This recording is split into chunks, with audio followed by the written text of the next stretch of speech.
parle des droits de l'homme, des droits de l'homme. Oui, quand il n'y a pas de paix, il n'y a pas de droits de l'homme. Soyons sérieux.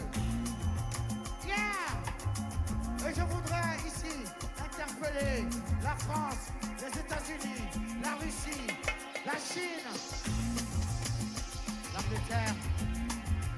Ils sont les 5 membres permanents du Conseil de sécurité des Nations Unies. C'est eux qui doivent amener la paix. Mais malheureusement, ce sont les 5 qui sont les plus grands marchands d'armes sur la terre. Mon frère Sarkozy, tu dis que l'Afrique n'est pas entrée dans l'histoire. Et je voudrais te donner une chance unique pour entrer dans l'histoire pour l'éternité. L'abolition de la guerre sur la terre. Yeah! Abolir la guerre sur la terre. Mesdames et messieurs, bonjour et bienvenue à ce grand débat avec votre animateur principal, Serge Niawa. À la réalisation de cette émission, Malik Sall. Merci encore une fois de plus de votre fidélité, vous, nos amis de Facebook, toujours branchés sur vos Facebook pour pouvoir nous amener vos messages. Cela nous va droit au cœur. Pour aujourd'hui, nous avons un sujet sur l'actualité politique au Togo. Vous n'êtes pas sans savoir que la campagne électorale au Togo continue depuis. Cela a commencé le jeudi dernier, 6 février 2020. Alors, Tempo Afrique a pris donc la relève pour vous amener les informations sur cette campagne. Alors aujourd'hui, pour ce sujet, nous allons donc parler de l'évaluation des candidats. Nous allons le faire candidat par candidat. Mais avant cela, je voulais présenter nos chers panélistes attitrés qui nous ont toujours fait confiance d'être sur ce plateau via Skype depuis leur position. Alors, Marcel Kodier, merci encore une fois de plus d'être avec nous. Oui, bonsoir Serge, bonsoir Gabriel, bonsoir notre réalisateur Malik, bonsoir nos amis de Facebook, tous nos téléspectateurs, ceux qui nous suivent depuis l'Afrique et depuis dans tous les 4 coins du monde. Merci. Merci, le sage de notre studio. Merci encore une fois de plus. Alors, de l'autre côté, depuis sa position, ce journaliste que je nomme Gabriel Adona, c'est un journaliste non seulement titré, mais qui fait beaucoup d'efforts pour essayer quand même de contenir le continent africain. Ce n'est pas seulement un seul pays. Alors Gabriel, merci encore pour votre fidélité à Tempo Afrique TV. Merci Serge, merci à Marcel Kodier également, et merci à Malik Sall. Et merci à tous les téléspectateurs et internautes qui sont branchés cet après-midi pour nous suivre. Nous sommes là, une fois encore, pour décortiquer et analyser l'actualité politique. Merci. Comme le disait notre ami Gabriel, vous êtes là, nous y sommes. Merci encore une fois de plus. Alors, nous allons parler quand même de nos candidats. Il faut découvrir le parcours de ces 7 candidats parce que depuis fort longtemps, les spectateurs attendent connaître ces candidats. Et en première position, je voulais commencer par Maître Mohamed Kassona Traoré, qui est candidat du parti MCD. Mohamed est né donc le 31 décembre 1960 à Sokodé, une ville du centre du Togo. Il est juriste et exerce une qualité de notaire depuis 1975. Alors, le candidat malheureux à la présidentielle de 2015, il dit réellement compte sur la pose du programme qu'il va présenter aux Togolais durant sa campagne à être élu pour diriger, bien sûr, le Togo. Quant à Komi Woulou du PSR. Hein. Il a 56 ans. Il espère voir l'alternance et pense qu'elle ne sera pas seulement un changement de personnes, mais également doit nécessiter une transformation radicale de la perception du pouvoir par les dirigeants et la traduction par les actes en harmonie avec l'intérêt du suprême. Alors, il est titulaire d'un doctorat en droit de l'université de Lille 2 en France en 1996. Il est donc chercheur à la faculté de droit de l'université de Lomé depuis 1996. Georges William Kouessan du parti Santé du Peuple. Il est né le 15 mars 1967.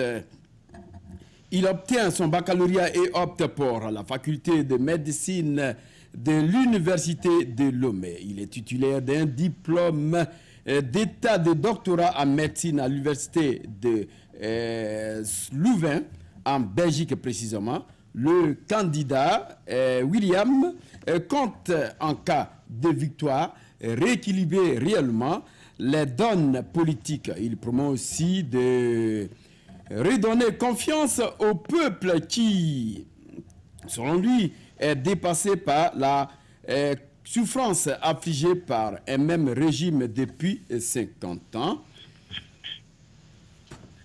Monsieur Florent Yacine, qui est en 4e position, candidat, est né le 6 juin 1996 à Afnia.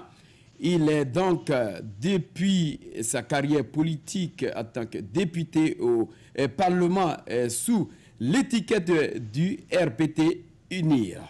Ce parti sera donc mué en 2012 en UNIR. Yacine a donc dirigé le Togo de 2005 à 2020, soit 15 ans, et se présente à nouveau pour sa propre succession pour un autre mandat. Florent Yacine compte donc mettre en avant les performances et les indicateurs économiques de son pays. Aimé Gogué, il est né en 1947 et je voudrais quand même lui dire qu'il est persévérant député. Aimé Gogué croit que la conquête de la liberté des urnes est aussi, malgré tout, et qu'il connaît au Togo une forme de lutte à ne jamais abandonner. Jean-Pierre Fabre de l'ANC, né en 1952 à Lomé, s'est donc mené un combat pour plus de justice, de démocratie et de l'intérieur, à l'intérieur du pays. Jean-Pierre Fabre compte donc sur la population togolaise de par le rapport qu'il a émis, qui sera élu au soir donc du 22 février 2020. Merci encore une fois de plus.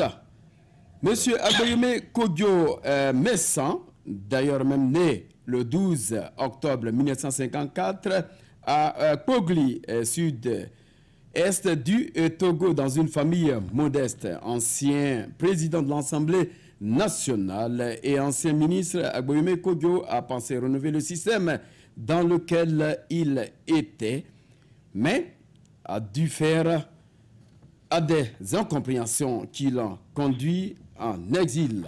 Il revient donc et met en place son parti, encore une fois de plus, au but qui est mieux en MPDD.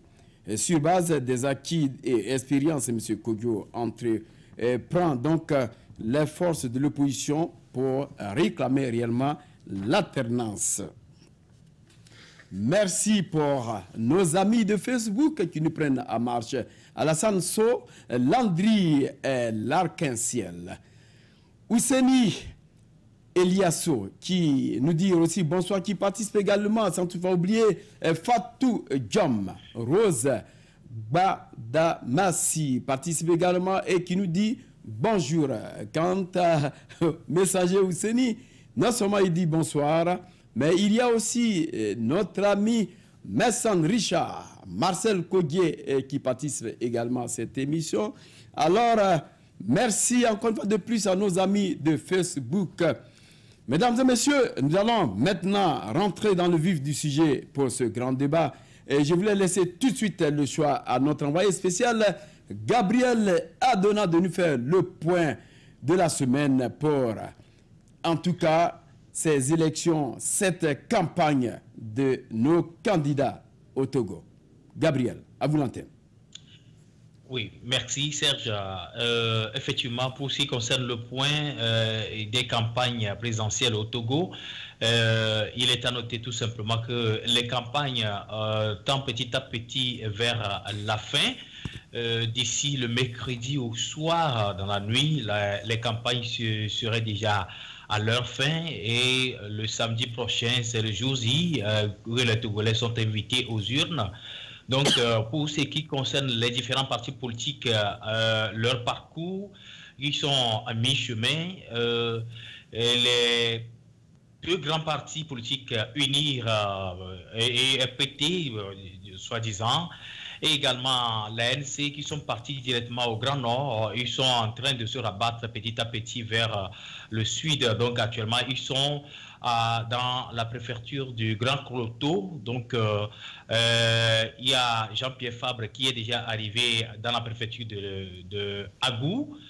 Et maintenant, UNIR, pour son cas, sera reçu dans la semaine prochaine, c'est-à-dire d'ici début de la semaine prochaine, j'allais dire, Foresos Venania Singbe serait reçu à Kévé, dans la préfecture de Lavé, donc à quelques kilomètres de Lomé. Donc, ces deux partis politiques sont en train de revenir petit à petit à Lomé, tandis que le parti d'Agbeyome Kodjo, le candidat du prélat, lui, il longe son trajet maintenant, il va au Grand Nord.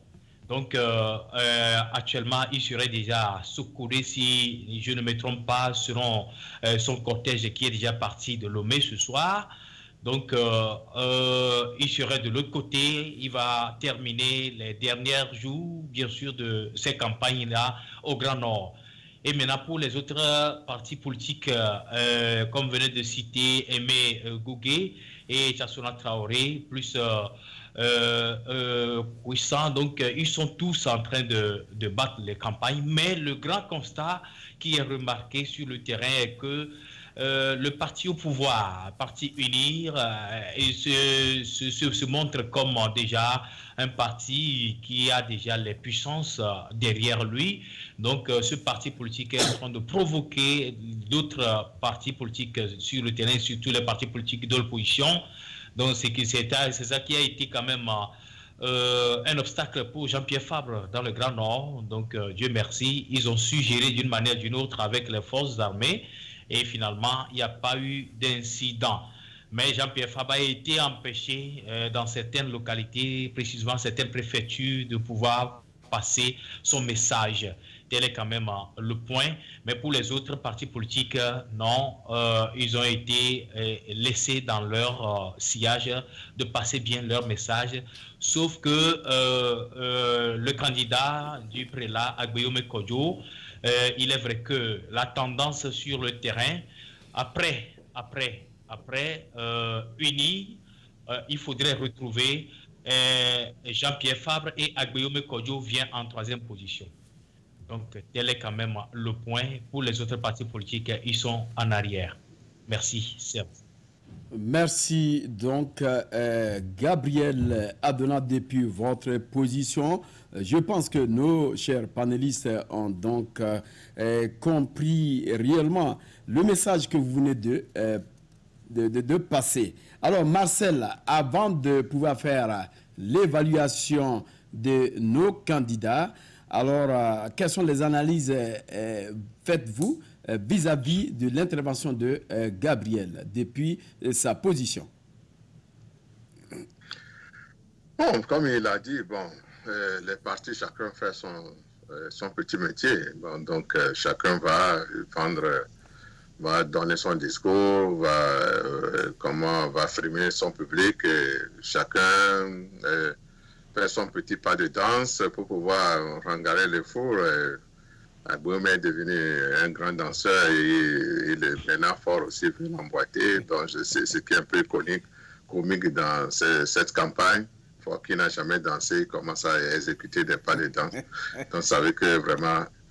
Alors, Marcel, parlez-nous un peu de leur pas de danse. Commencez par Agbouémé Kogyo, après vous allez terminer par le président Fora. Agbouémé, vous savez, Agbouémé, il a été dans la politique il y a longtemps. Ce sont eux qui ont mis il y a des mains, ce sont eux qui ont fait il y a des mains. Donc, ils savent comment parler, ils savent comment rengourer les fous, il faut comment faire des propositions. Mais ce matin, ce qui nous a étonné, en cours de route, il y a une population qui l'a arrêté. Bon, selon certains, il a pris le temps, c'était une association de femmes. Il les avait bloqués en cours de route en allant à Bassa. Mais cordialement, il les a accordé une interview, il a parlé avec eux. Voilà les gens de chef d'État qu'on veut. On ne veut pas un chef d'État qui est chaque fois dans 2 avions, 3 avions. C'est le jour de la campagne qu'on le voit maintenant sillonner les contrées. Ceci nous étonne. C'est ce qui fait qu'aujourd'hui, certains veulent même voir qui est forcé fort Nyansingbe. Quand il arrive, là, on voit les gens. Mais malheureusement que ce sont des mineurs. C'est ce qui est un peu regrettable. Des petits écoliers, des primaires qu'on envoie pour faire les mythes, qui sont devenus les militants d'Uni. Oui, on force les écoles, les directeurs d'école. Vous parlez des petits écoliers du primaire qu'on envoie pour essayer de faire les meetings, de rester avec Froy Yasmé faire les meetings. Essayez de nous expliquer un peu ce qui se passe. Non, ce qui se passe, c'est l'import-export qu'il fait, parce qu'ils vont chercher les bus de l'État, qui sont les bus de la Poste, et ils réquisitionnent les bus qu'il envoie dans les contrées, dans chaque contrée, d'aller ramasser les enfants. La fois dernière, son meeting à Niamtougou, dans le Paouda, il y a eu, je crois, 3 morts. Ce sont des élèves qu'on a entassés dans des bus de 15 places, type 11 places. On entend des enfants jusqu'à 48 places. Vous avez, il doit avoir le surpoids. Bon, malheureusement pour ces enfants, bon, je ne sais si ces parents seront récompensés ou bien, bon, ils ont perdu leurs enfants, voilà.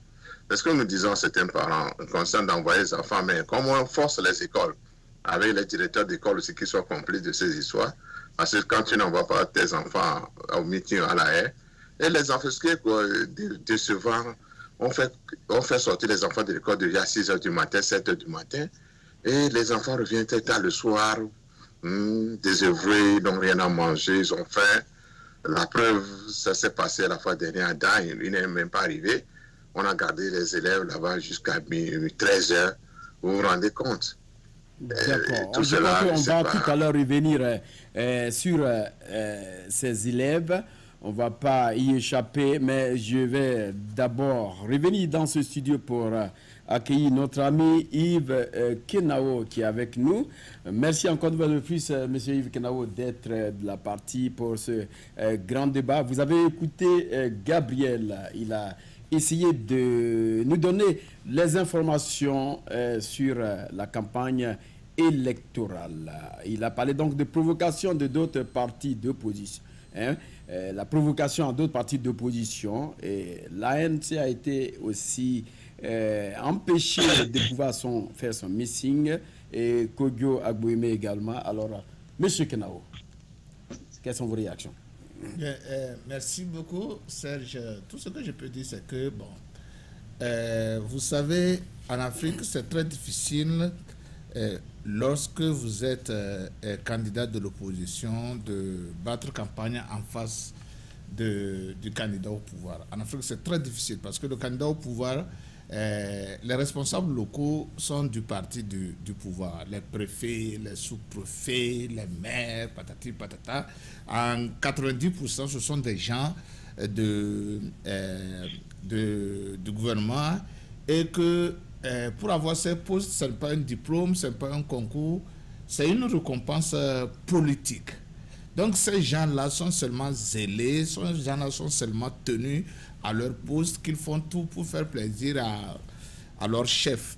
Donc je pense que dans beaucoup de cas, ce sont les ailes des préfets qui ont conduit à ces situations. Et je pense que la CENI et le ministère de l'administration territoriale doivent prendre leurs responsabilités pour corriger le tir afin que ces petits problèmes-là ne se posent plus. C'est surtout le zèle des préfets, des sous-préfets, des responsables régionaux et préfectoraux qui causent tout ça. Alors, vous parlez de ces zèles du préfet et du maire.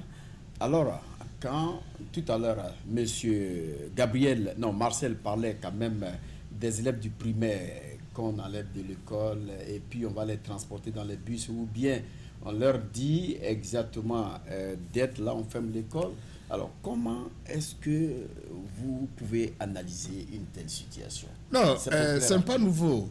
Monsieur Nyawa, c'est pas nouveau. J'ai fait ça moi-même. Marcel a fait ça lui-même. C'est-à-dire qu'au temps de...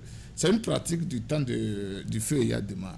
On vous dit que les chefs d'État arrivent à Lomé, on sort les élèves pour les aligner au bord de la route, pour applaudir. Mais ici, nous sommes dans une campagne électorale. C'est ce que je vous dis. Une fête d'indépendance où... Oui, ce que je vous dis, c'est... Vous revenez, vous me rejoignez. Ça fait toujours partir du zèle. Le chef du directeur, le directeur de l'école, il veut être peut-être inspecteur du premier degré, ou bien il veut être inspecteur du deuxième degré, ou bien il veut être le sous-préfet, le prochain sous-préfet et le prochain préfet. Donc, il fait tout pour faire plaisir aux candidats du gouvernement. Et il s'est dit que si mes élèves sortaient, bon, le jour qu'il va gagner, peut-être il va reconnaître que j'avais sorti mes élèves. D'accord. Donc ça fait quoi? Ça fait que le temps d'arrivée des responsables politiques, des fois il est retardé et vous êtes là sous le soleil jusqu'à ce que le chef de l'État ou bien le premier responsable arrive. C'est là que je dis que ça ne fait partie, ce n'est que le zèle de chaque responsable. Ça aurait été peut-être un directeur de l'opposition qui ne ferait pas sortir les élèves. D'accord, je pense qu'on va tout à l'heure y arriver. Alors, nous allons passer maintenant à essayer d'analyser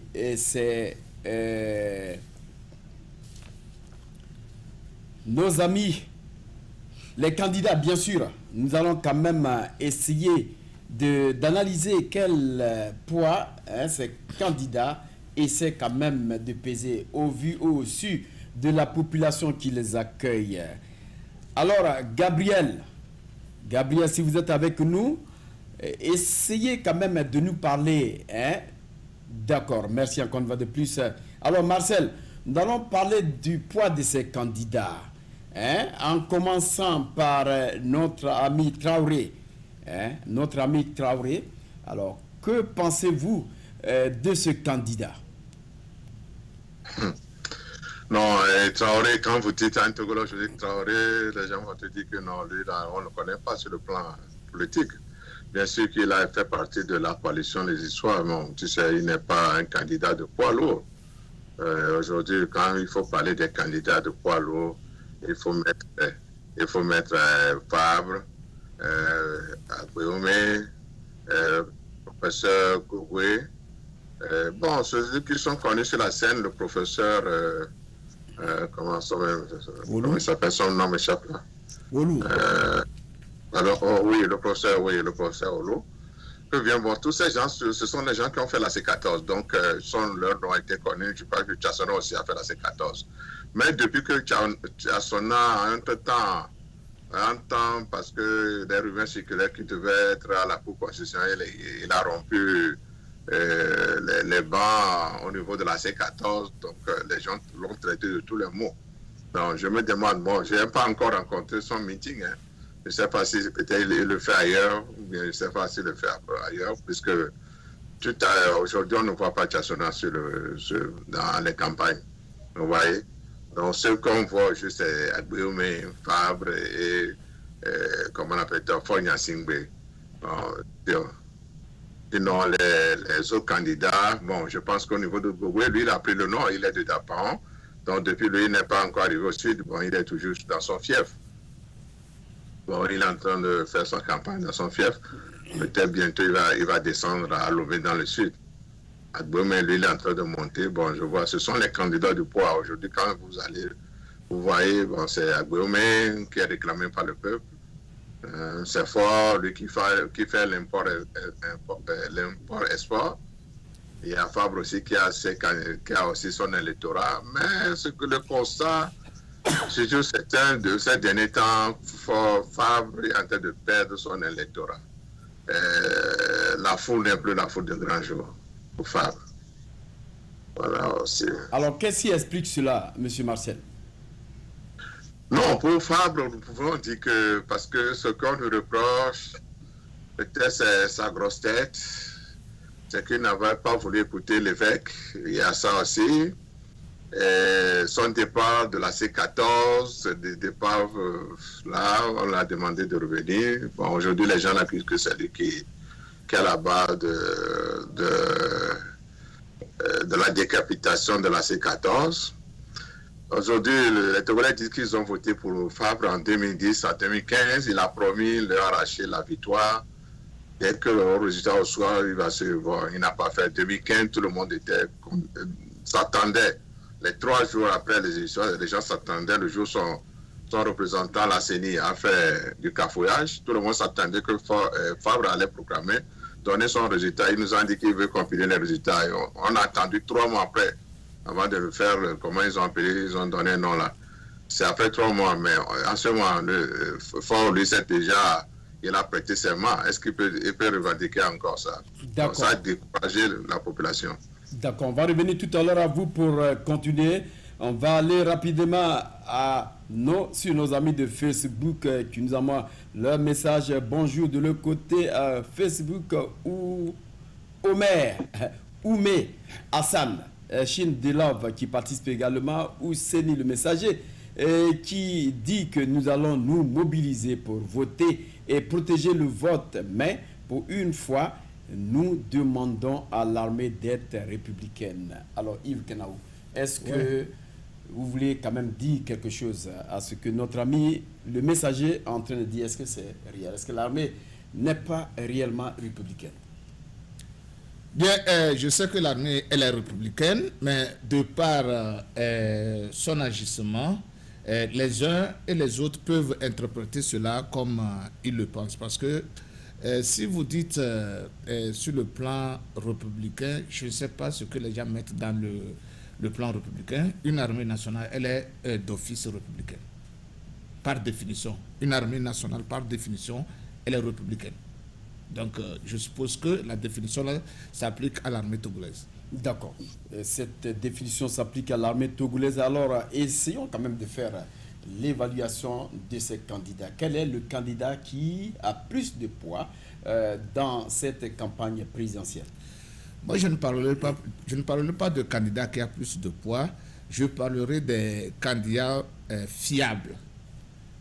Je parlerai plutôt des candidats fiables parce que ici, il ne s'agit pas de poids. S'il faut parler de poids, on ne parlera que du président sortant, puisque c'est lui qui a tous les moyens financiers, c'est lui qui a tout le matériel, c'est lui qui a tout, c'est lui qui peut circuler dans tous les coins du Togo sans même être inquiété, alors que les autres ne peuvent pas le faire. Mais sur le plan fiabilité, à la campagne qu'ils sont en train voilà, je parle par rapport de la campagne.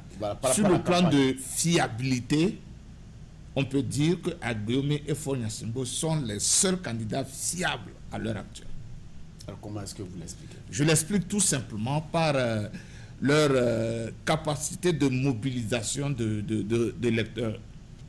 À l'heure actuelle, c'est Faure et Agbomé qui sont en mesure de drainer des foules.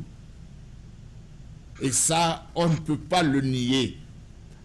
Le phénomène ou l'effet Jean-Pierre Fabre est fané. Non, mais comment est-ce que vous pouvez dire que le phénomène Jean-Pierre Fabre est fané alors que Jean-Pierre Fabre, dans ses campagnes, a quand même vu l'affluence des foules qui viennent l'accueillir et des gens qui l'écoutent. Comment est-ce que vous voulez expliquer cela, M. Kenao? Voilà, c'est tout juste par comparaison à cette foule-là que le même Jean-Pierre Fabre drainait déjà en 2018-2017. Quand vous comparez la foule ou la foule qui le suivait en 2018, comparée à celle qui le suit en 2020, vous comprendrez que c'est fané, que l'effet est fané. Et pour ça, c'est juste par rapport à la présence de l'archevêque Podjoro aux côtés d'Agbemi. La présence de l'archevêque Podjoro aux côtés d'Agbemi fait balancer tout. Cette présence est en train de dévier l'électorat de Jean-Pierre Fabre vers Agbemi Kodjo. Et par exemple, chaque nuit, je suis en contact avec les gens via email et tout ce que je reçois, c'est que le EB qui portait l'appui qui considère comme un appui pour Jean-Pierre Fabre, aujourd'hui, à l'heure où je vous parle, est 100% dynamique Podjoro. Alors, est-ce que je peux vous poser une question? Oui. Est-ce qu'il y a une démocratie au Togo ou pas? Il y a une démocratie. Alors, s'il y a une démocratie au Togo, c'est ça qui a permis. C'est ça qui a. Vous m'écoutez, M. Kenao? Ouais. Jean-Pierre Fabre est quand même libre de prendre ses dispositions, de faire ce choix. Et c'est ce choix qu'il a fait. Dire que je mène cette responsabilité d'être indépendant, de rester dans mon coin, aller être candidat au présidentiel par rapport au choix que Monseigneur Podjoro a fait de suivre ce choix. Moi, Jean-Pierre Fabre, je m'allie derrière mon choix. Voilà, jusque-là, je ne critique pas Jean-Pierre Fabre. Je ne critique pas le choix de Jean-Pierre Fabre d'être candidat. Non, je ne le critique pas. Tout ce que je dis, c'est que la présence de la coalition Podjoro a retiré une partie de l'électorat de Jean-Pierre Fabre. D'accord. Par exemple, vous allez vous poser la question pourquoi le candidat Agbemi a commencé sa campagne dans le fief de Jean-Pierre Fabre. C'est ça.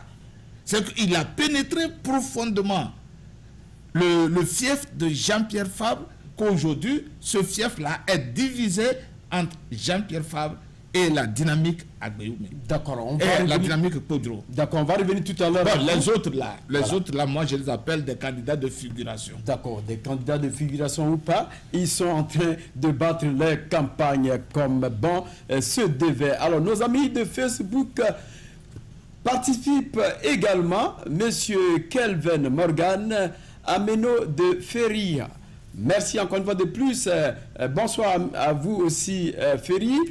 Dopé Akrimi. Bonsoir les chers compatriotes. Bonsoir chez vous. Frère Yassingbe et Adama est périmé. C'est ce que nous dit le messager Ouseni. Sans toutefois oublier Norbert Ameboudamnou qui dit « Je suis d'accord avec vous, Monsieur Kenao ». Peut-être c'est ce que je suis en train de dire. Alors, Marcel, est-ce que vous voulez dire quelque chose? Non, bon, je peux dire compléter les histoires de Kenao, comme le dit, bon, aujourd'hui, comme l'a dit tout à l'heure un de nos amis Facebookers, dit fort est périmé, c'est vrai. Et grâce aux imports-exports, je pense que c'est là fort est en train de faire la foule. Si vraiment il fallait faire une campagne et chacun va de soi, je pense que Fort ne ferait pas de public, de foule. D'accord. Bon, Marcel, essayez quand même de nous expliquer pour tous ceux qui vous écoutent. Non, Écoutez-moi, Marcel, écoutez-moi. Vous parlez d'import et export. Il y a pas mal de personnes qui nous écoutent ne comprennent pas ce sens. Alors, allez-y en profondeur. Bon, d'accord. Ce que nous appelons Togo l'import-export, ce sont des gens qu'on vient ramasser d'un autre à un autre lieu de meeting. Donc, c'est ça que nous appelons les import-exports parce que ce ne sont pas les vraies populations, comme ce qui s'est passé à Sokoré. Ce n'est pas la population de Sokoré. Alors, sachant que la population de Sokone n'en est pas, on est parti chercher les gens de la comté de Kara, de Bafiro partout, ou les Bassa, on les a convoyés tous à Sokoré, de Sotobois partout. Pour besoin sera même plus tard, on les a convoyés. Et tout cela, c'est aux frais de l'État. Et ça coûte cher. Aujourd'hui, il y a une polémique sur cette affaire d'hélicoptère. On nous dit que l'hélicoptère, c'est le chef d'État, c'est l'UNI, qui a cotisé pour payer un hélicoptère à Fonya Singbe. Voilà, parce qu'aujourd'hui, les gens disent que c'est un appareil de l'État.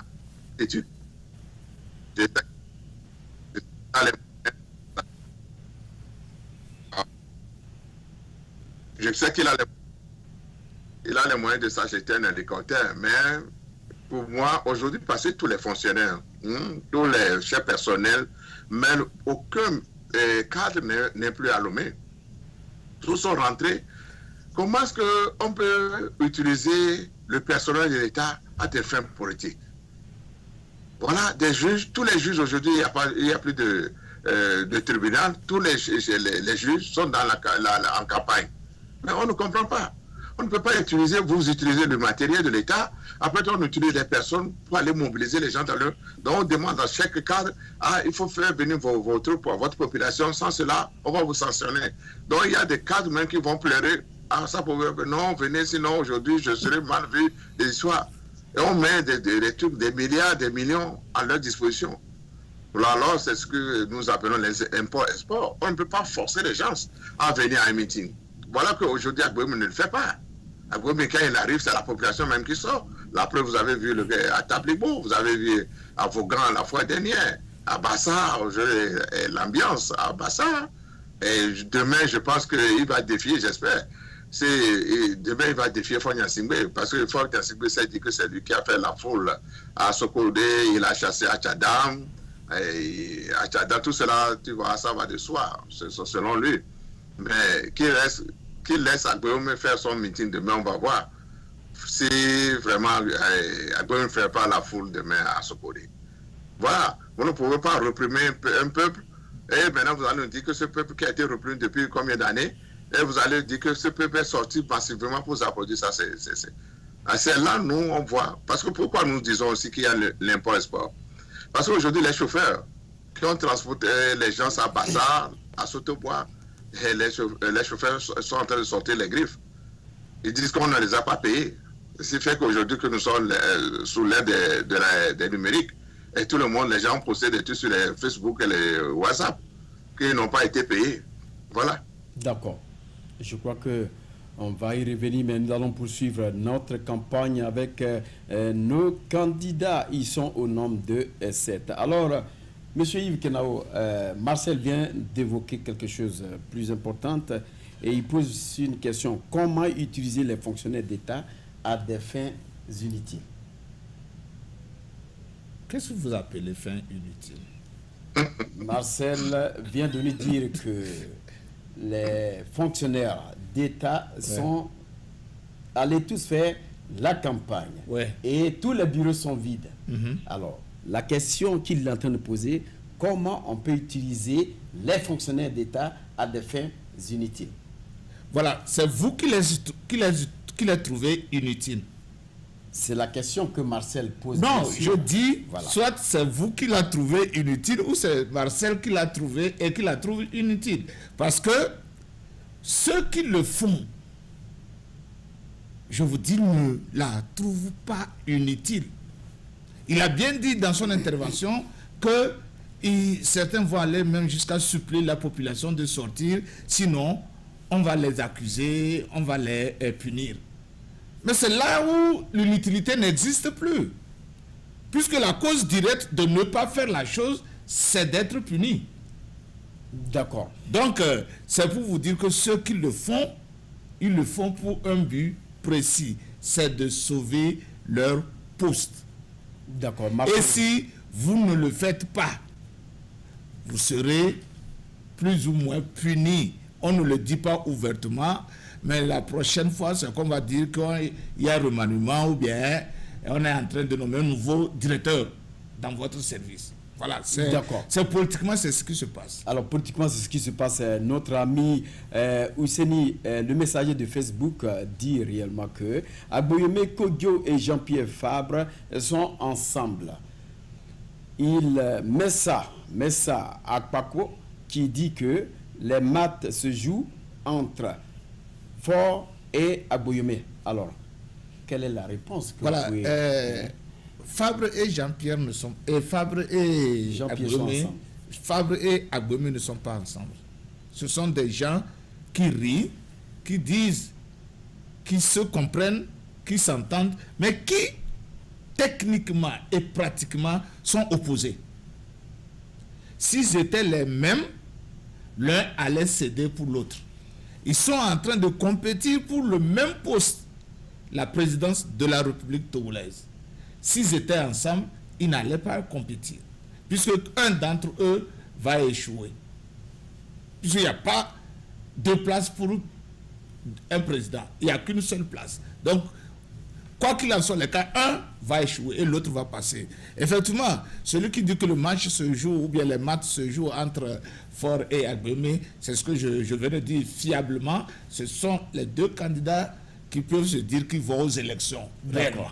Les autres, là, il ne faut qu'accompagner. On vous a compris, on va essayer de progresser. Alors, Marcel, la table d'église, ce n'est pas un banc où on vient pour dire... La présidentielle, bien sûr, n'est pas un banc où on vient pour dire qu'il faut pousser, je vais m'asseoir. Elle n'est pas une table d'église.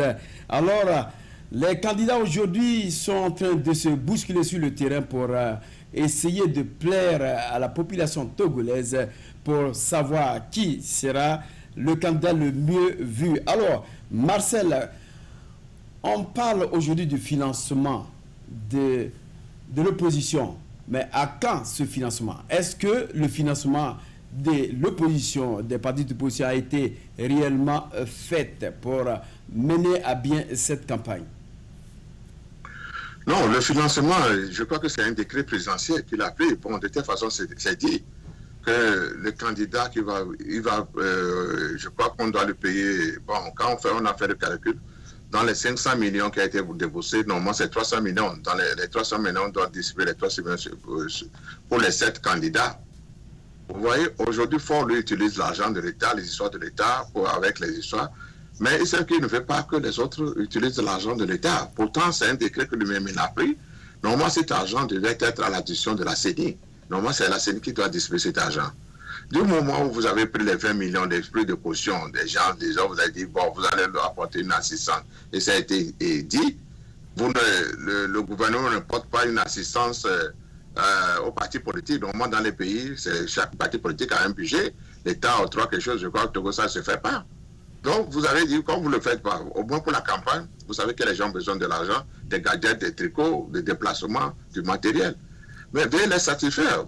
Apparemment, quand nous on a fait hier le calcul, normalement, tous les partis politiques devaient recevoir au moins 42 millions. Mais jusqu'à présent, où est le problème? C'est le Trésor qui refuse d'exécuter. C'est le directeur du Trésor qui refuse.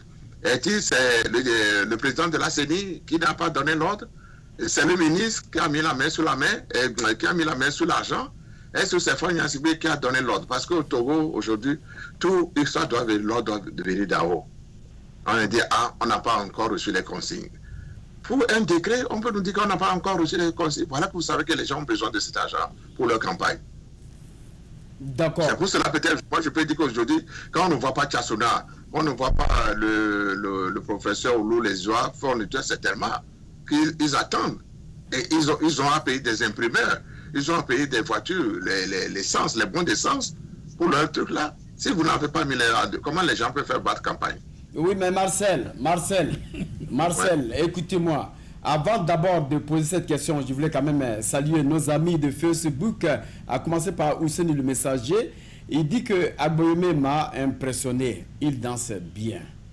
Razik Alas, il dit ce soir à son arrivée à Sokodé, les populations sont spontanément sorties pour accueillir le candidat Agboyeme. Et nos amis de Facebook continuent de nous avoir leur message. Monsieur Olivier Téné Abalo qui dit que l'effet Fabre est fané. C'est de la mauvaise foi et de la jalousie. Et si le candidat du Saint-Esprit n'a pas foi à la force divine, alors je suis désolé pour le prélat. Pourquoi s'acharner sur la candidature de Fabre? Je crois que le Saint-Esprit, et si c'est lui qui a désigné Aboyoumé, il donnera la victoire certainement à la dynamique Podio, même si Fabre y va. Ce prélat est un semeur de troubles dans l'opposition. Benjamin Ayo Carter, pourquoi votre média n'organise pas un débat projet contre projet entre les candidats? Benjamin, c'est ce que nous avons prévu et nous attendons les candidats. Nous avons lancé les messages, nous attendons donc les candidats. On aura M. Kodjo Aboyoumé sûrement ce dimanche à partir de 13h dans nos locaux. M.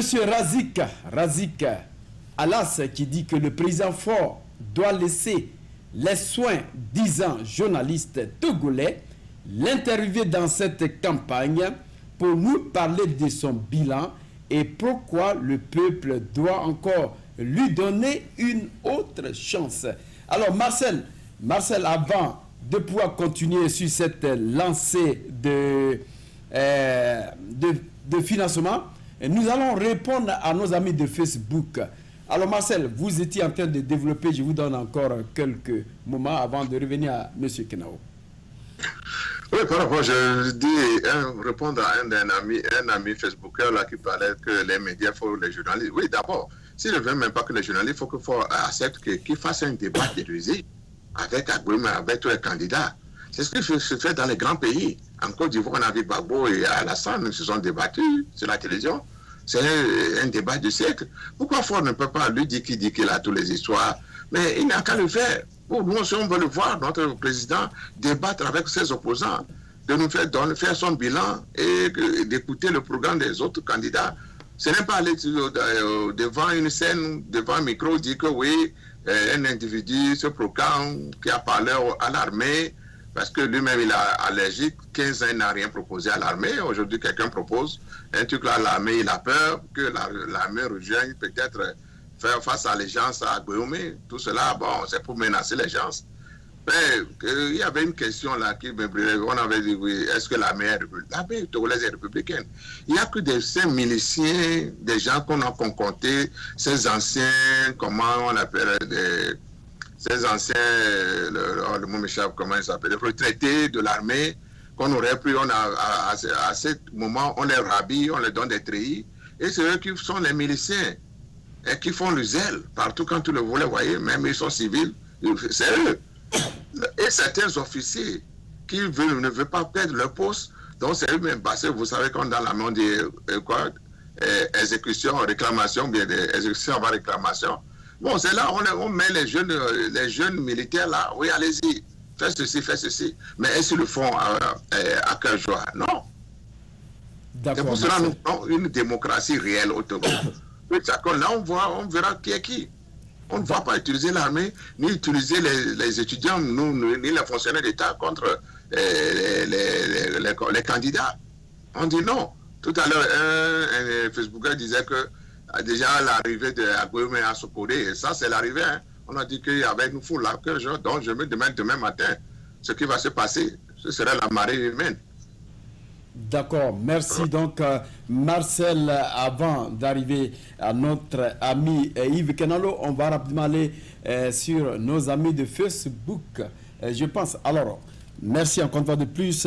Alors, monsieur Kenao, je pense que vous avez écouté nos amis de Facebook, ce qu'ils ont dit à propos du prélat et aussi la dernière intervention. Et avant de répondre, nous prions réellement qu'il ait ces deux tours pour qu'on puisse avoir le face-à-face, la manière dont on l'a vu, avec Gbagbo et M. Alassane Ouattara. Si ça peut arriver, je pense que les Togolais auront le temps, sinon ces journalistes auront le temps de poser beaucoup de questions au président de la République, Faure Gnassingbé, qui va essayer de développer son bilan. Alors, M. Yves Kenao. Voilà, je sais que les Togolais attendent impatiemment ce face-à-face. Si ce face-à-face a lieu entre le président sortant Faure Gnassingbé et le candidat qui arrivera en deuxième position, je vous dis que des fois on sous-estime trop Faure Gnassingbé. On risque d'être surpris. Par quoi? Par ce débat. Des fois, ce type, il ne parle pas. Ce type, il ne dit rien. Et on ne sait pas réellement ce qu'il a dans sa tête. Et comme on le dit, une Voilà. main Donc, pour constater qu'elle est ce que profonde. je dis, que peut-être qu'on sera... On peut être surpris. Hein? Un seul mot qu'il va placer dans tout ce débat peut déboussolonner l'autre candidat. L'autre candidat aussi peut être trop zélé selon ses diplômes ou selon son arrogance et selon son éloquence, j'allais dire, excusez-moi, selon son éloquence et maintenant, ça sera un peu de trop. Donc, il faut vraiment qu'on fasse attention parce que je vois D'accord, on va les répondre Togolais sont maintenant. très chauds Voilà. sur ce débat-là. Nous allons répondre aux déliances de nos amis de Facebook Ouais. qui ont parlé tout à l'heure du prélat.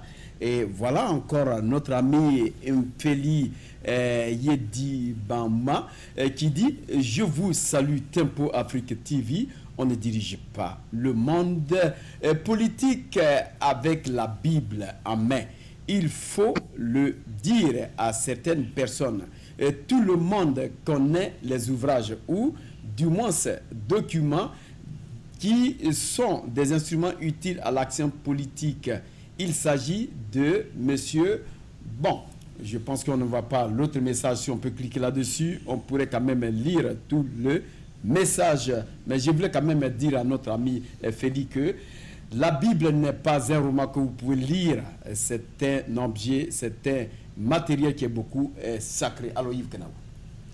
Voilà, je comprends l'inquiétude des uns des autres par rapport à l'action du prélat. Et c'est ce que je dis toujours aux Togolais. Hein. Le Togolais doit dépasser les frontières du Togo. Ce que le prélat est en train de faire, ce n'est qu'un schéma copié dans beaucoup de pays.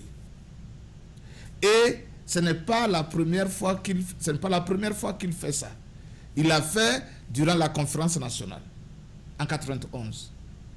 Donc c'est un schéma également qui a été imposé par la France, qui voudrait que dans les moments de bouleversement dans les pays africains, que les hommes d'église puissent amener leur savoir-faire. Nous l'avons vu au Bénin, nous l'avons vu au Togo, nous l'avons vu en République démocratique du Congo.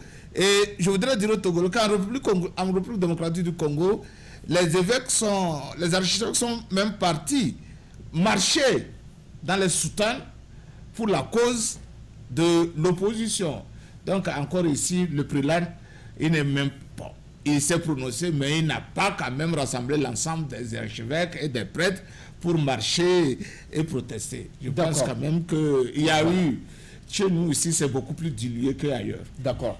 Nos amis de Facebook, ils sont beaucoup intéressants. Je voulais quand même qu'on clique sur ce message pour qu'on puisse le lire, voilà. Où on a mis « voir plus ». Comme ça, on pourra quand même lire. Et encore, il y a un autre message bien avant cela qui a parlé du prélat. Merci encore une fois de plus. Jonas, le doyen, il a dit « Moi, à mon humble avis, une fois que Faure s'est présenté, les dés sont pipés.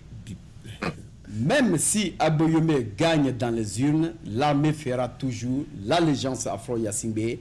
Je suis désolé pour mon pays. » Le président, quant à Razika, Allah ça dit que le président Faure Gnassingbé doit laisser les soins, disant journaliste togolais, l'interview, je crois qu'on a lu déjà ça. Alors, Marcel, est-ce que vous voulez intervenir? Non, je voudrais réagir par rapport à une question de l'habit dont a parlé un de nos amis Facebookers là. Non, je pense qu'il ne lit pas bien les constitutions. Quand les chefs d'État sont élus, ils prêtent serment sur la Bible. On voit les grands chanteurs, comment on l'appelle, Bon Marley, il a toujours utilisé la Bible comme un truc là. On a vu comment il s'appelle Peter Tosh, on a vu l'autre là, et même Mokedia, comment ça s'appelle, Alpha Blondy, il a toujours utilisé la Bible. La Bible, je pense, c'est même pas une fait en soi. La Bible, c'est la parole de Dieu qui est dans la Bible. C'est comme même le Coran. Mais dans les pays arabes, je pense qu'on prête serment sur le Coran. Et ici, même au Togo, je pense que ce n'est pas la première fois. On a vu, il y a des gens prêté serment sur la Bible. On met la Bible, vous mettez la main droite et gauche, vous soulevez, vous prêtez serment.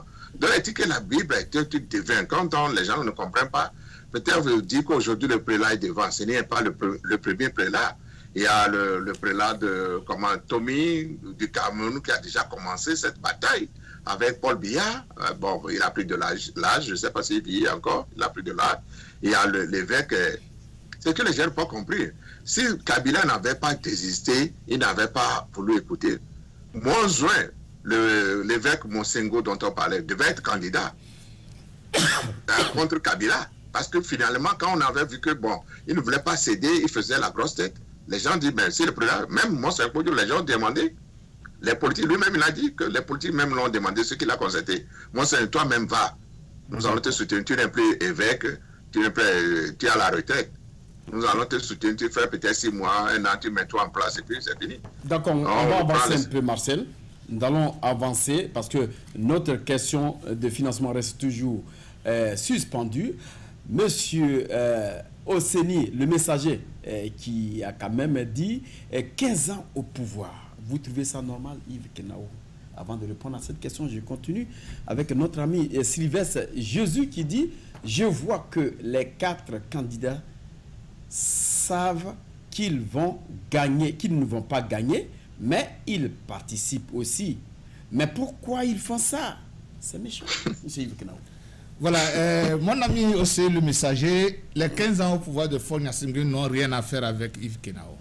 Yves Kenao ne saurait vous dire ce que 15 ans représentent. Vous-même, est-ce que vous trouvez ça normal?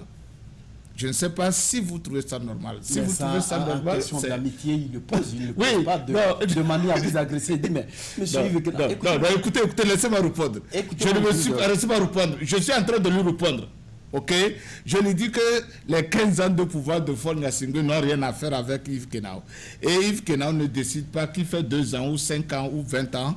C'est la constitution togolaise qui le dit. Si la constitution togolaise permet à Faure Gnassingbé d'être encore président, Yves Kenao n'a rien à dire dedans. Je ne distribue pas le nombre d'années au pouvoir au président togolais. Je ne fais que analyser ce que j'ai devant moi. Que Faure fasse 15 ans ou pas, Yves Kenao ne peut pas l'empêcher d'être président encore. Et il est. Donc, et si je veux dire à notre ami qui a dit que ceux-là savent qu'ils ne vont pas gagner, pourquoi tous vont encore? Bon, que c'est méchant. Je pense que quelque part, eux aussi veulent mesurer leur poids. Ils veulent que l'histoire retienne qu'un jour, ils ont été candidats au présidentiel.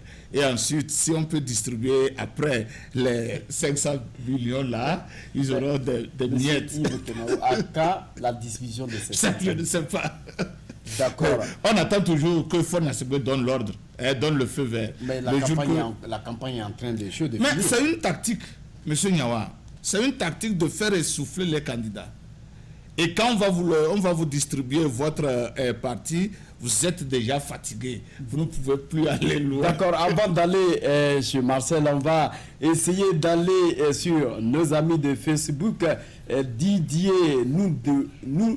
Doda, il dit que le peuple togolais doit remercier le prélat pour avoir sacrifié sa vie et d'avoir été un rempart contre les dérives autocratiques du RPT UNIR. La dynamique est en marche et rien ne pourra l'arrêter. Fabre n'a que à s'allier pour arrier ensemble. Il a dit en anglais, area ensemble. L'attenance, bon, je ne sais pas ce qu'il veut dire là. Razik Alas, M. Kenao, qui s'adresse rapidement à M. Kenao, il dit que, soyons sérieux, un président qui a fait 15 ans au pouvoir et le peuple n'a jamais entendu parler, il doit nous expliquer son bilan Et il doit arrêter de se cacher derrière le ministre Bawara, le ministre Trumois, qui a détruit le bilan d'Eyadouma l'autre fois sur RFI. Monsieur Kenao. Voilà, monsieur Razik, je ne sais pas là où Yves Kenao a à être sérieux, parce que Yves Kenao n'a jamais demandé à Faure Gnassingbé de ne pas s'adresser à la population. Yves Kenao n'a jamais demandé à Faure Gnassingbé de ne pas présenter son bilan. Yves Kenao voudrait interviewer Faure Gnassingbé pour lui poser de sérieuses questions, pour lui demander pourquoi 15 ans, si 15 ans il n'a pas pu travailler, il n'a pas pu faire ce que le peuple lui demande, pourquoi il se présente. Yves Kenao voudrait bien le faire. Bon, j'ai dit, l'homme, il ne parle pas. L'homme, il est muet. D'accord. Mais il agit. Alors, il y a encore si notre message avec vous. J'arrive. Parce que vous avez c'est les mêmes choses que vous êtes en train de dire, on a compris. Si ceux-là qui pensent que c'est Yves Kenao qui doit être sérieux pour que Faure Gnassingbé parle, je suis désolé.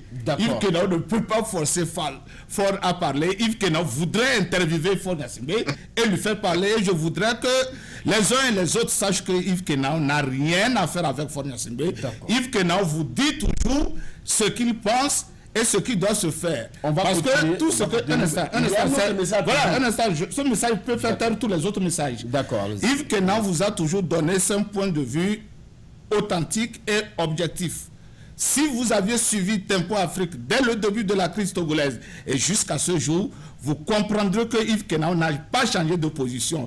Et c'est Yves Kenao qui a raison. Les faits aujourd'hui donnent raison à Yves Kenao. Parce qu'à un moment donné de l'histoire du Togo, Yves Kenao vous avait dit que Faure Gnassingbé serait candidat à tout prix. Alors chercher la tenue de ce débat, on va continuer. Alors, il y a encore nos amis de Facebook qui s'adressent aussi à Yves Kenao. Mais M. Feli qui dit merci à Serge Nyawa, je souhaiterais que tu lises la suite de mon message pour avoir la quintessence de mon message. Je suis dans une logique spirituelle. Jésus-Christ n'est pas encore revenu pour instaurer le règne christocratique et messianique. Et au Togo, on veut essayer de cliquer sur voir plus, parce qu'il voudrait qu'on lise son message. Alors, merci encore Malik Sall pour cela. Et il dit que pour instaurer donc le règne christocratique, messianique et au Togo, on veut prendre la Bible pour régner et prendre le pouvoir. La question est de savoir, lorsqu'il parle bien de Jésus-Christ, reviendra dans toute sa gloire, le Fils de l'homme régnera avec tous ceux qui l'ont suivi. Jésus n'est pas encore revenu et en aucun cas, nul ne peut prendre la Bible pour régner et conquérir le pouvoir. On ne règle pas et on ne dirige pas un pouvoir, peut-être de cette sorte, qui voulait dire. Alors, Marcel, est-ce que vous voulez quand même répondre à nos amis de Facebook? Non, nos amis de Facebook qui s'inquiètent pour les sujets du clergé, je voulais leur faire comprendre que l'Église catholique est politique. S'ils ne le savent pas, ce n'est pas pour rien qu'il faut 7 ans, plus combien d'années, 5 ans, pour pouvoir être vraiment un théologien, un docteur. Donc, quelqu'un qui a fait la théologie ne peut pas dire que oui, tout ce qui se passe dans ce pays doit se taire. L'Église catholique est politique, seulement qu'ils ne sont pas, ils ne sont pas députés, ils ne sont pas maires, ils ne sont pas tout là. Mais en écoutant les homélies, par exemple, l'homélie de la fois dernière de le nouveau archevêque, comment c'est Bariga, ouais. Je crois Faure était là. Il n'a pas caché, il a dit la vérité à tout le monde, à tous les politiques. Ce n'est pas... Ils sont des adversaires, mais il ne faut pas qu'ils se considèrent comme des ennemis. Et voilà ce qu'on... Je pense que le groupe Faure n'a pas écouté l'homélie de Monseigneur. Sinon, aujourd'hui, il commence à s'en prendre à certains leaders sur la route. On bloque certaines choses, le financement des autres. On empêche des gens. Je crois qu'ils n'ont pas retenu la leçon. Ce qui peut entraîner des troubles dans un pays. Il a fait une messe encore hier à la jeunesse. Je crois qu'il a fait la jeunesse. Il a encore précisé la manipulation des consciences, l'achat des consciences. Il a demandé à la jeunesse de se départir de tous ces jeunes qui vont dans les bureaux de vote et qui acceptent d'être manipulés, qui reçoivent de l'argent pour trafiquer l'histoire du siècle. Après 5 ans, ils seront tôt ou tard demain responsables. Parce qu'aujourd'hui, ça circule sur tout élève. On dit que c'est les étudiants qui facilitent la fraude dans les bureaux de vote. Parce que la plupart sont des étudiants. Vous voyez? Donc aujourd'hui, ils sont mal vus. C'est là que vous allez constater que le candidat Agbo était parti au campus même pour les parler, pour les conscientiser. Vous voyez? Tout cela, donc, que les gens comprennent qu'au lieu de s'en prendre là, le prélat a dit que lui, il a reçu une révélation. Il a écouté tout le monde. Il a écouté les prêtres vaudous, il a écouté l'église anglicane, il a écouté comment il s'appelle, l'église réveillée. Tous ces pasteurs. Sauf que le problème qu'aujourd'hui, que ce sont les pasteurs réveillés de l'église protestante, ils se cachent. Ils se cachent, ils ne veulent pas se faire voir. Mais ils vont notamment voir l'évêque. Vous voyez? Beaucoup ne veulent pas être là parce qu'ils disent que oui, l'église soutient le truc là. Le prélat, lui, il s'en fout. Il a plus le devant de la scène. Il ne peut pas laisser le bateau togolais s'écouler parce qu'aujourd'hui, le problème du problème, le Togo souffre. Le pays est dans la galère. Les gens souffrent. Et il n'y a que les proches de chefs de l'État qui mangent 3 repas, 4 repas par jour. Le peuple, le Togolais est devenu agricole. Aujourd'hui, les gens, nos terres ne donnent plus. Chez moi, tu n'as pas l'aimé. C'est le café cacao, on vivait du café cacao. Mais depuis un mois, 15 ans, 20 ans, le cacao ne produit plus. Les gens ont coupé le café de cacao pour en faire des boîtes de chauffage. Aujourd'hui, c'est l'ananas. Mais l'ananas, vous avez qu'on fait la cueille de l'ananas. Après 2 jours, ça pourrit. Nous n'avons pas d'usine de transformation à Palimé. Il faut transporter l'ananas jusqu'à combien 140 km jusqu'à Lomé. Et ça pourrit. Et ça, c'est une perte pour l'agriculteur. Voilà, aujourd'hui, on va encore donner les cocos. Donc, je pense que Faure a fini, il n'a rien à prouver. Excusez-moi, à donner encore au peuple. Lui, il parle du temps passé, il n'a rien à donner au peuple. Et je suis sidéré la fois d'attendre, comment il s'appelle, Trimois qui nous dit qu'on lui demande du scanner que les hôpitaux n'ont pas. Il dit qu'ils sont en train de construire un hôpital qui va sortir de terre en juin. Voilà que même la première pierre qui a été posée est dans l'eau. Aucun même truc là n'est pas. Le chantier n'a même pas commencé. Mais pourtant, c'était dit dans le truc là que dans 2 ans ou bien 1 an, ils vont livrer. Depuis là qu'on a fait, on a posé la pierre, rien n'a été fait.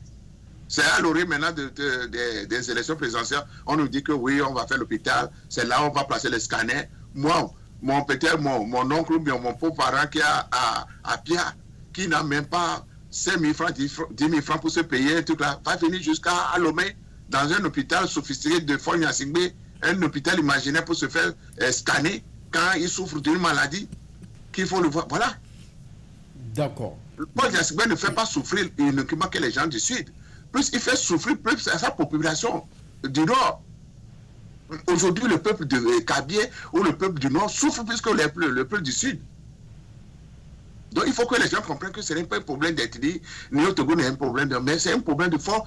Il est méchant puisque pour ses frères de cet attrayant. D'accord. Marcel, je crois que on va essayer de vous prendre la parole. On reviendra tout à l'heure à vous. En attendant d'avoir nos amis de Facebook qui nous amènent beaucoup de messages. Nous les remercions également. Ou c'est le messager qui s'adresse également à Yves Kenao. Il dit que Yves Kenao soutient Faure Gnassingbé. De l'autre côté, je ne vois pas tellement. Sa façon de parler. Voilà. Voilà. Donc, monsieur Yves Kenao. Laissez que je réponde à Monsieur Yves Kenao, voilà. Je ne vous ai pas encore donné la parole. Laissez-moi terminer. Messan qui dit bonne émission. Alors, merci encore une fois de plus. Monsieur Yves Kenao, vous allez y répondre. Mais il va falloir qu'on finisse notre programme au niveau de ces 500 000 Laissez que je lui réponde et puis on revient. Allez-y. Voilà, monsieur aussi, je suis Togolais comme vous. Si vous avez le pouvoir de vous exprimer, je vous dis que la position de Yves Kenao n'a rien à foutre avec Faure Gnassingbé. Je vous dis que Yves Kenao vous dit ce qu'il pense et il a été lui-même. L'émission de Tempo Afrique TV, ce n'est pas si Yves Kenao soutient Faure Gnassingbé ou pas. L'émission, c'est d'amener les Togolais à obtenir ce qu'ils veulent. Nous ne sommes pas ici pour parler de ce que Yves Kenao veut ou de ce que Yves Kenao fait. on est ici pour parler de l'émission Grand Débat. Alors je voudrais, avec votre permission, l'animateur, que nous revenions sur le thème de Grand Débat. Merci. La personnalité de Yves Kenao n'a rien à foutre dans cette émission. Et je vous dis que c'est mon First Amendment. C'est mon droit le plus absolu d'exprimer mon point de vue, que M. OCI me permette d'exprimer mon point de vue. Mais ce que je dis que Yves Kenao, par tous les temps, a fait à monsieur, à tous ceux qui pensent qu'il est quoi, d'accord, qu'il a toujours raison de donner son point de vue. Merci. Et ces points de vue ont fait de ceux-là qui pensent qu'ils ont la vérité absolue des véritables personnes qui ont des analyses subjectives sur la personne de Yves Kenao. Donc, je vous dis, je suis journaliste de Tempo Afrique TV, je donne mon point de vue comme tout Togolais, et m'interdire ou m'intimider de ne pas donner mon point de vue ne marchera pas. Personne n'intimide Yves Kenao. Il y a une liberté d'expression. Voilà, c'est ça, ceux-là qui se disent démocrates,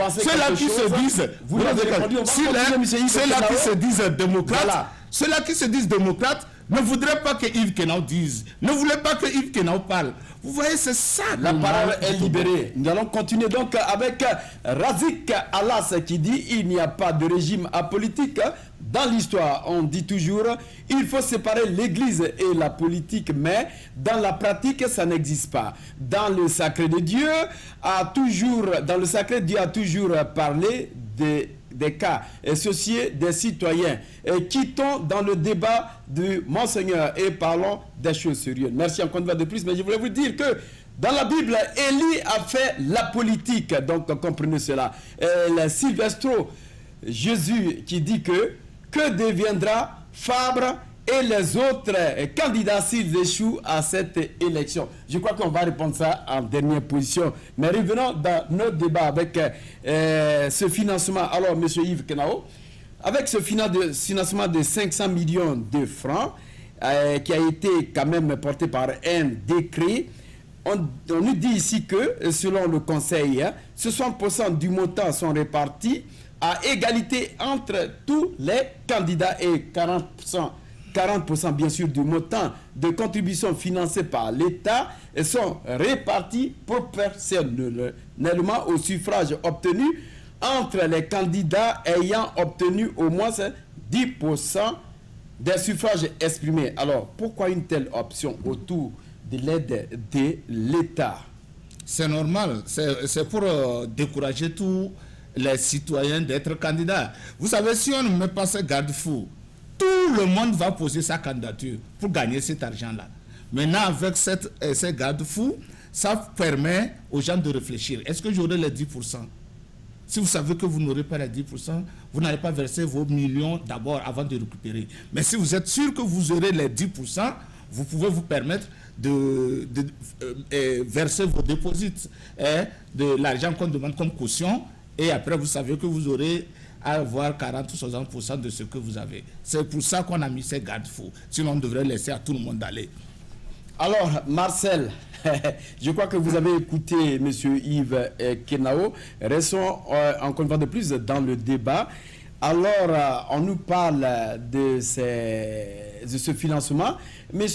Haïté Ferdinand qui répond aussi que si également les candidats ont eu les 20 millions pour pouvoir essayer de quand même participer, mais pourquoi qu'ils attendent encore de l'argent de l'autre côté? Ça veut dire qu'ils peuvent financer réellement leur campagne. Alors, est-ce que vous avez une analyse vis-à-vis de cela?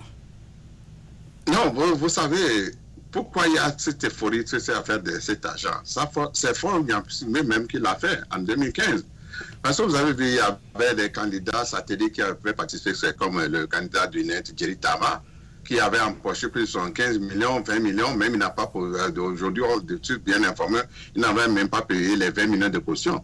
Donc, tu vois, le favoritisme, c'est ça. Vous les gens pour aller. Donc, tout le monde pensait que, bon, en faisant l'affaire du droit, ils vont bénéficier de ces soirs. Voilà, on les a insisté, la CENI aujourd'hui a insisté qu'ils paient les 20 millions. Maintenant, pour les couper court, bon, ils n'ont pas les 42 millions pour pouvoir commencer leur campagne, pour certains. Bon, je pense que les Favre lui laissaient bien préparé. Ce n'est pas cet agent qui l'attend. Je pense qu'Agbeomo aussi, bien, mais quand même, il a quand même des choses à faire. Non, ben, il va le faire à moitié. Mais c'est que le mal pour moi, c'est quand je vois les dépenses de Fogna Sibé. Le transport, l'import dont j'ai parlé, son hélicoptère qui circule le ciel du matin au soir, tout cela, son équipage, tous les soirs, c'est au frais de qui? On me dit de Nîmes. Je dis non.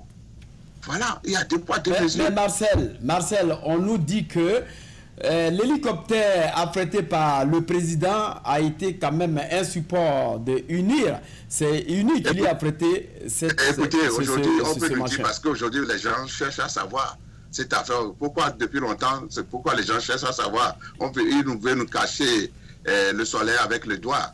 On nous dit que c'est l'hélicoptère du doigt, peut-être badigeonné à une Marcel, mais nous n'avons pas les preuves. Écoutez, Marcel, nous n'allons pas...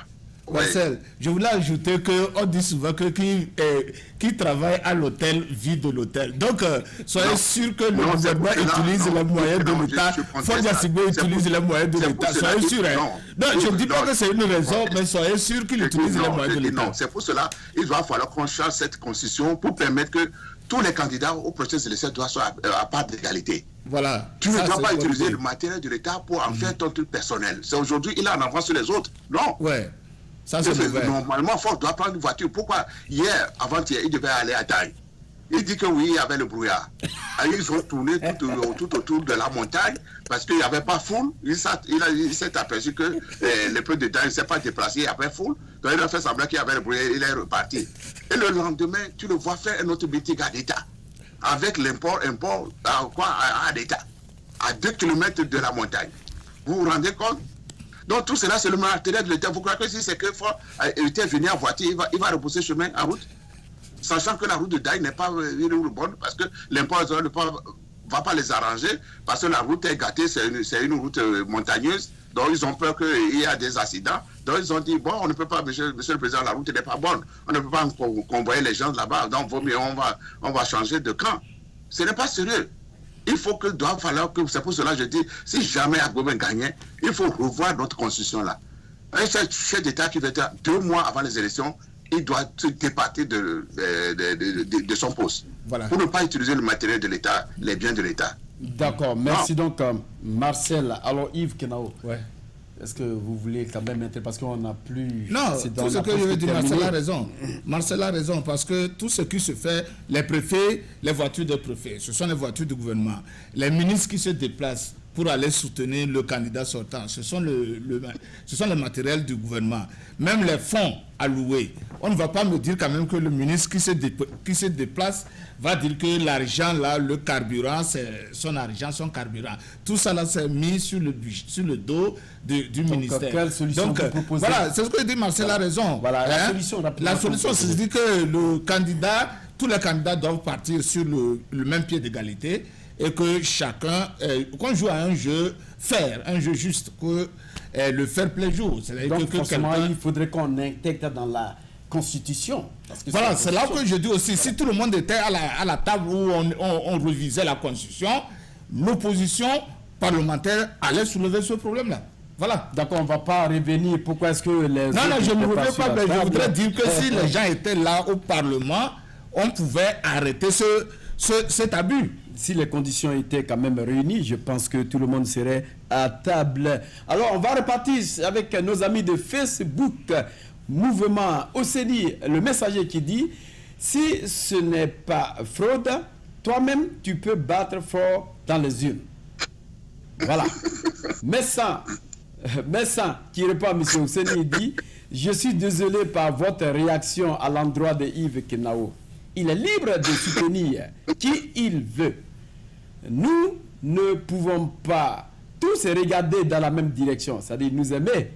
Nous ne sommes plus dans le monoparti. Surtout, comprends que Tempo Afrique n'est pas une chaîne de l'opposition, mais par contre, à tout le continent africain pour les grands débats. Merci donc, et réellement, c'est cela, Tempo Afrique TV. Nous ne supportons aucun candidat. C'est pour cette raison, nous avons appelé tous les candidats pour que nous les interviewons ici. Monsieur Kodio Aboyome sera donc avec nous pour être interviewé ici ce dimanche 16 février à partir de 13h avec les journalistes attitrés de Tempo Afrique TV. Merci encore une fois de plus. Nos amis de Facebook qui continuent avec Evra François, Tété Akoué qui dit merci pour votre commentaire. Razik Alas qui dit moi je n'ai pas de problème avec le président. Que le président utilise les moyens de l'État, même aux États-Unis, le président le fait. Merci pour battre sa campagne. Mais l'administration ne doit pas aussi aller faire campagne. Merci donc. Il faut donc... mais le Togo doit changer, c'est ce que dit M. Evra François. Alors, je crois que nous sommes vers la fin de notre émission, mais tout à l'heure, nous avons parlé du primaire, donc de l'éducation. Et on dit qu'on tend vers un congé dit de détente.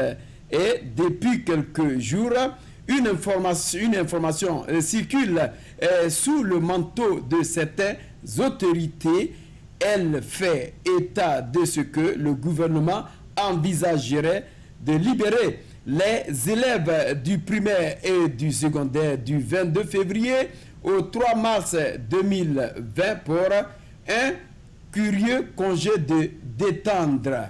Mais l'information n'est pas encore relevée par le gouvernement. Donc, nous ne faisons que lire les informations qui nous reviennent en attendant que le gouvernement nous dise réellement que cela va se passer. Alors, M. Yves Kenao, votre mot de fin. Non, tout ce que je peux dire, c'est que je voudrais d'abord remercier tous ceux qui se sont intéressés à la personne d'Yves Kenao. Ça me fait vraiment honneur. Je suis flatté d'entendre que les étudiants s'intéressent tellement à Yves Kenao, à tout ce qu'il dit, et qu'ils vont jusqu'à lui attribuer des étiquettes d'appartenance à des partis politiques. Merci beaucoup et surtout de soutien. Je voudrais leur faire comprendre que ça ne branlera pas l'intégrité et la manière de voir les choses de Yves Kenao. Je dirais toujours la vérité. Parce que durant tout ce que le Togo a traversé, j'ai toujours éveillé l'attention des Togolais sur le danger que court la démocratie au Togo. Mais c'était toujours les mêmes choses. Oh, il est pour unir. Il soutient Fornassimbe.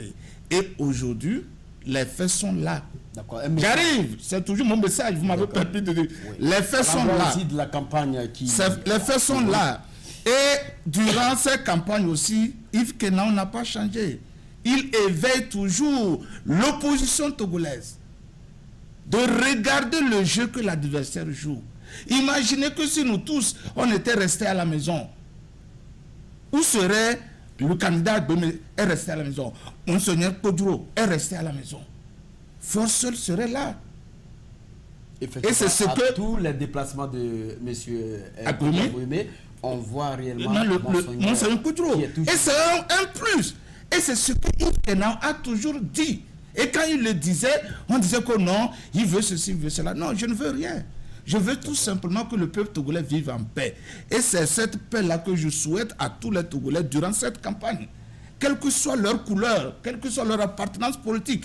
Et surtout, si nous nous disons, ceux qui se disent, et tous ceux qui croient à la démocratie, à la liberté d'expression, ne devraient pas supprimer les expressions des autres par le bullying, par l'intimidation.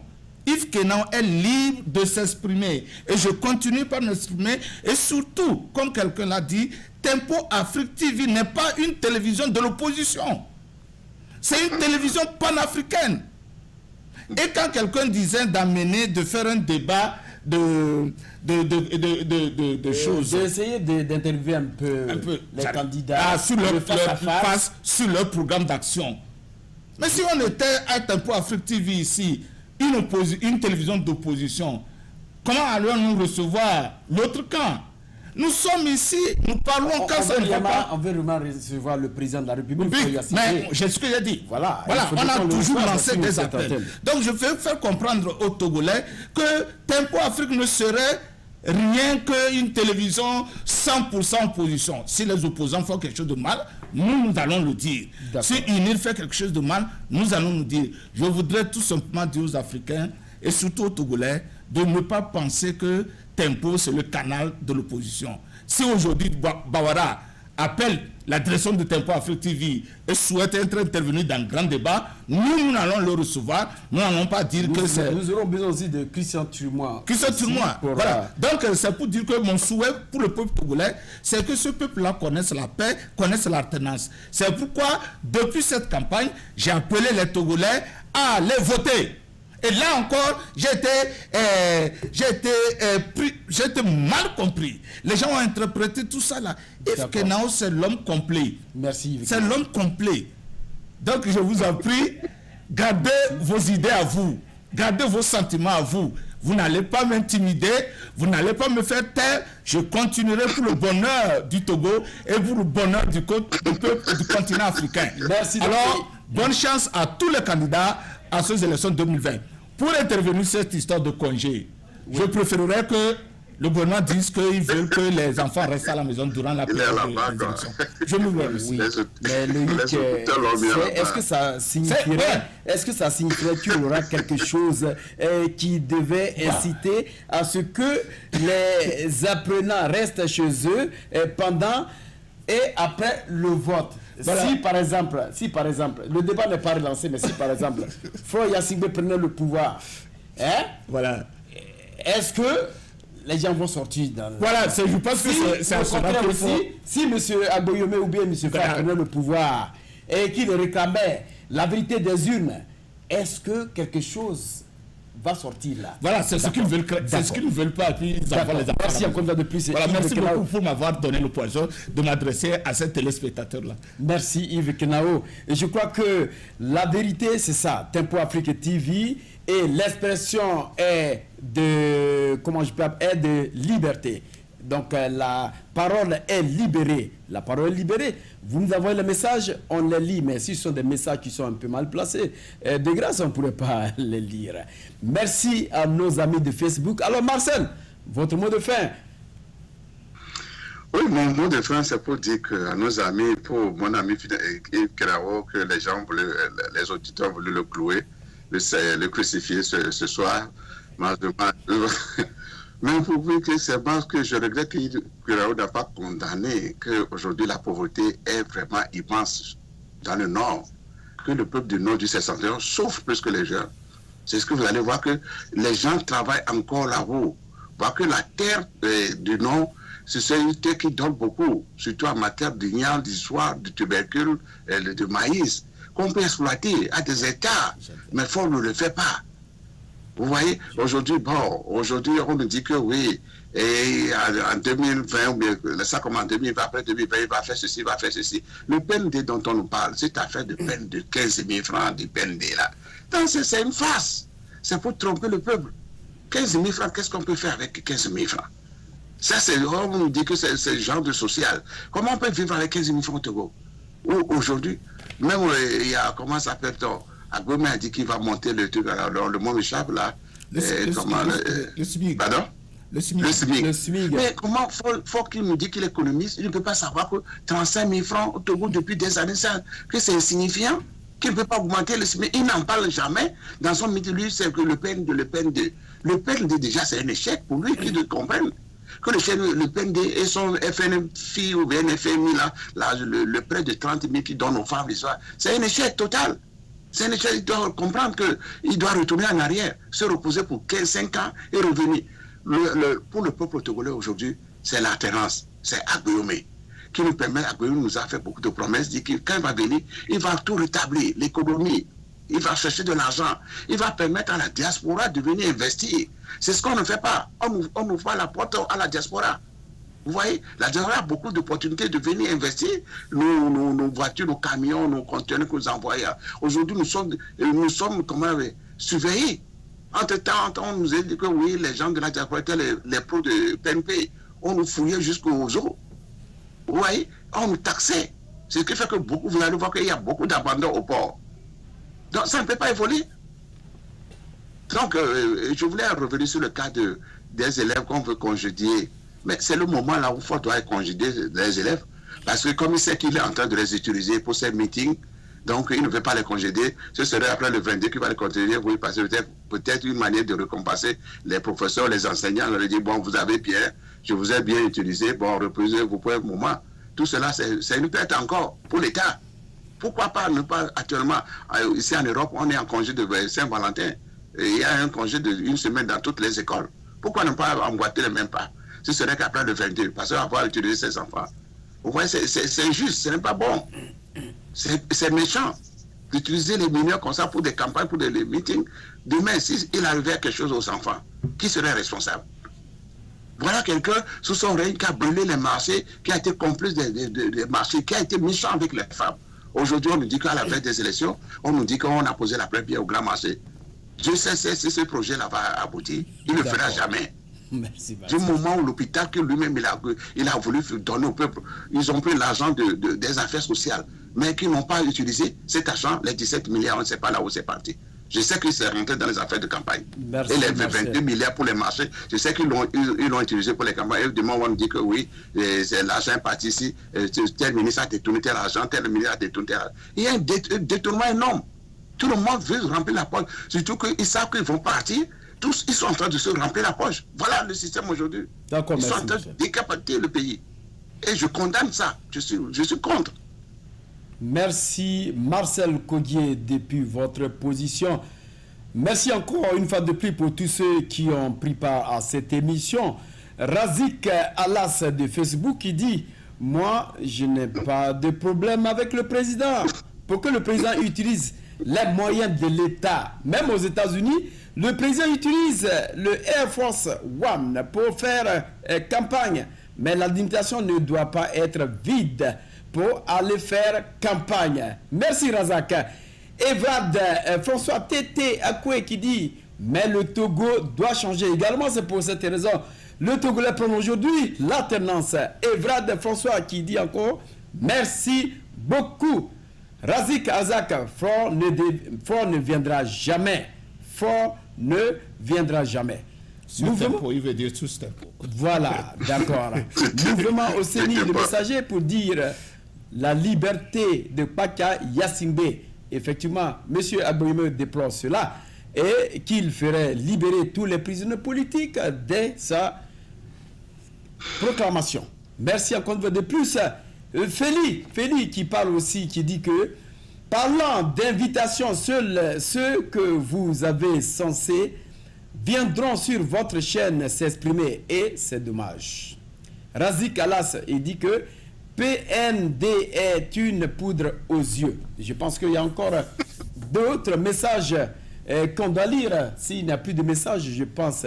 Voilà, M. Feli qui dit Serge, aujourd'hui, m'a fait l'honneur de lire mon message parce que tu m'évites toujours. Je suis un citoyen togolais et que cette opportunité me soit donnée pour m'exprimer sur la vie de mon pays. Vous n'êtes pas les seuls à dire les bonnes choses. Merci. Merci également à Félix. Je pense que c'est ce que nous voulons. Nous lisons tous les messages qui nous sont quand même donnés via Facebook. Je voulais que chacun de nous amène son message. Merci encore une fois de plus.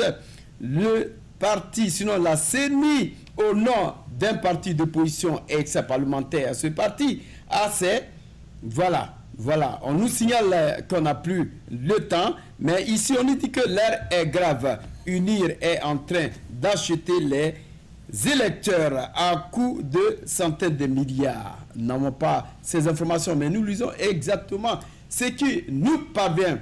Mesdames et messieurs, vous avez été nombreux à nous prendre en marche pour ce grand débat. Ça a été un honneur de lire aussi les messages de nos amis de Facebook.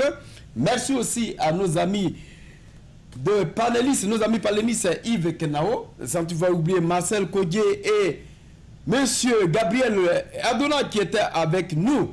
Quant à moi, Serge Nyawa, je vous dis tout simplement au revoir, sans tu vas oublier demain à partir de 13h, dimanche le 16 février 2020, nous allons recevoir dans nos studios Monsieur Kogyo Agboyeme pour essayer de dire à tous les spectateurs ce qu'ils pensent de faire du Togo. Donc ça sera bien sûr dimanche 7 février 2020 à partir de 13h centrale heure. Mais il faut donner l'heure aussi. Merci à une fois de plus. Je dis bien ça à partir de 13h. Merci encore une fois de plus. On dit 13h. Merci. 13h de Minnesota, bien sûr. 13h de Minnesota. Ça fait 19h heure de Lomé. Ça fait 19h heure de... Monsieur Marcel, nous avons fini l'émission. Écoutez pour la fin de cette émission. Merci à Malik Sall pour la réalisation de cette émission. Je vous donne tout simplement rendez-vous demain. Ne manquez pas à ce rendez-vous. Au revoir. Salut à tous, chers téléspectateurs. Suivez les élections présidentielles 2020 au Togo à partir du 18 janvier au 23 février avec la participation effective des analystes politiques de la diaspora africaine et les journalistes de Tempo Afrique TV.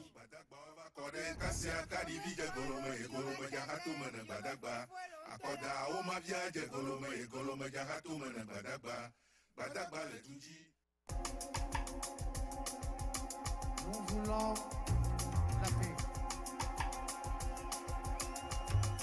Voilà. On parle des droits de l'homme, Oui. Quand il n'y a pas de paix, il n'y a pas de droits de l'homme. Soyons sérieux. Yeah! Et je voudrais ici interpeller la France, les États-Unis, la Russie, la Chine, l'Angleterre.